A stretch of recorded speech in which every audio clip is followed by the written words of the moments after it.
Chat, what would you rate the live stream though on a scale of 1 to 10? I know people have talked about it. 7, 9, 8, 7, 6. I would say a 7. I would say a 7. Maybe a 6.5 just because, chat, I'm not invested in the... They didn't really sell like a story at all. Does anyone else agree? Or hold up, let's rewatch the trailer. I guess like the story is like, oh, the mountain is like angry.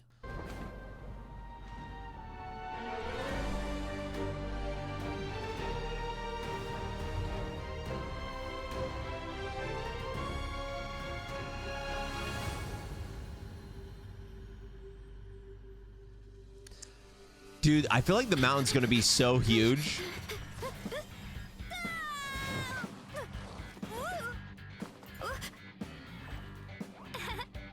How do you guys feel about how Barissa turned out in game? I think she looks kind of cute, adorable. Welcome to the Collective of Plenty. What up, my dudes? The name's Aoife, a vet from the Flower Feather Clan. Nothing gets the blood pumping like a contest to see which tribe's the strongest, huh?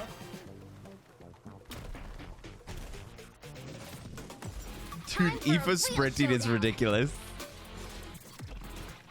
I mean, Eon's son.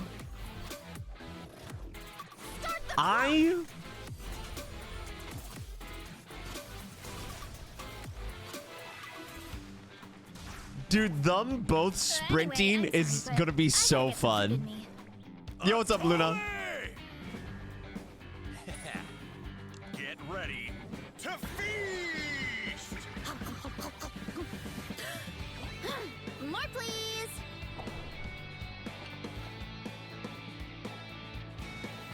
Catch me if you can. If you can figure out which way to go, of course. Chat, I don't know. Is it just me? Or does anyone else feel a little tired of just how much Genshin, like, slice of life stuff we're getting?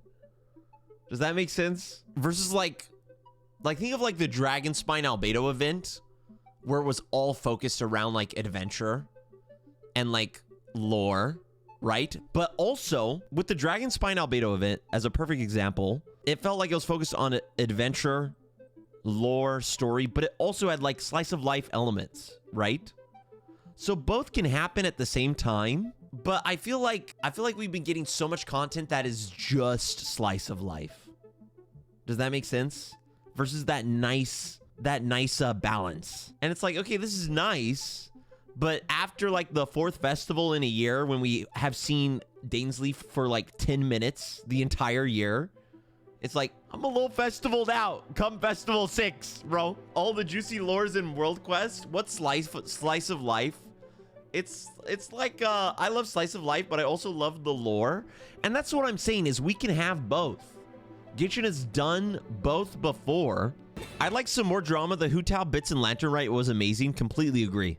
That's another example of good balance.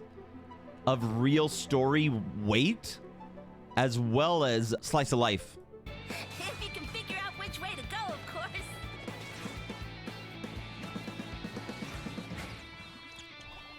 Evil jerk of a mushroom. See, Let me show you instead. Here goes nothing. Oh no, not good. okay, here's the bit. Oh no, not good. The volcano is acting up again.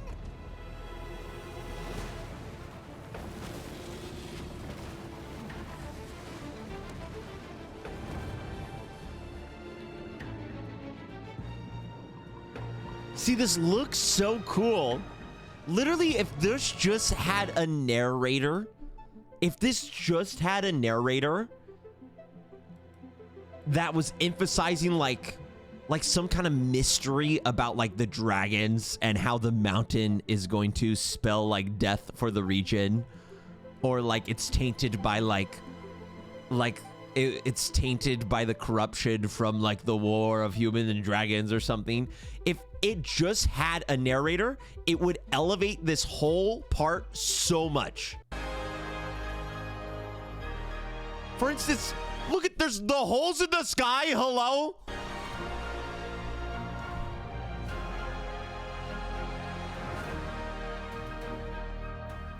Breen in Albert. Yo, what's up, Joshua?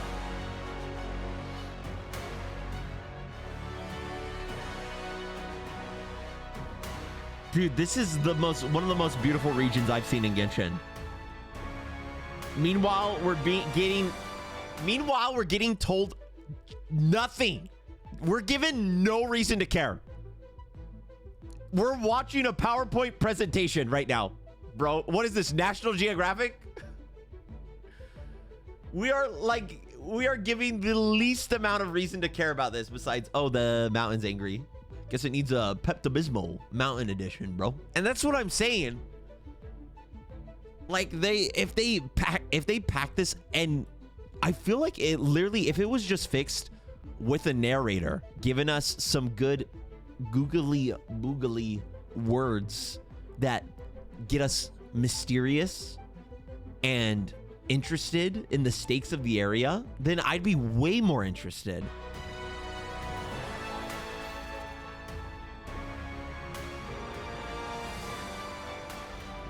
They won't need books in the game then? No. No. Okay, this is a counter argument I'll hear, which is totally incorrect. I get what you're saying. People are saying like, oh, but that's the joy you get from like exploring and reading the books in the game. You can have both. I'm not saying, and chat, you can have like narration throughout this whole thing and not spoil anything. I'm not saying like a narrator who like says like everything that's about to happen, right? But something that gives us a reason to care and gives us like a sense of mystery and like, oh, like what is he talking about? Like what? It needs the clickbait. Is there really some kind of evil power inside the sacred flame crystals?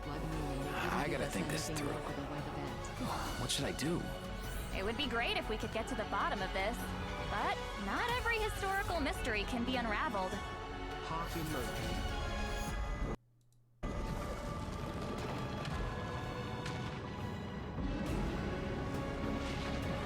You know what another thing that would help this a lot? The most unemotional line. Yeah, like this feels, the lines they're saying feel so generic, bro. It's like, oh, generic world threat. You know what would elevate this a ton too? Is humanoid villains. After the 30-second mechanical robot villain we've gotten, like I do not care. I've like no reason to except close my eyes and just kill this guy. But if we got like Injo, an Abyss Herald here with his own lines, instead of like sentient evil robot 732 reporting for duty, or sentient like elemental being slash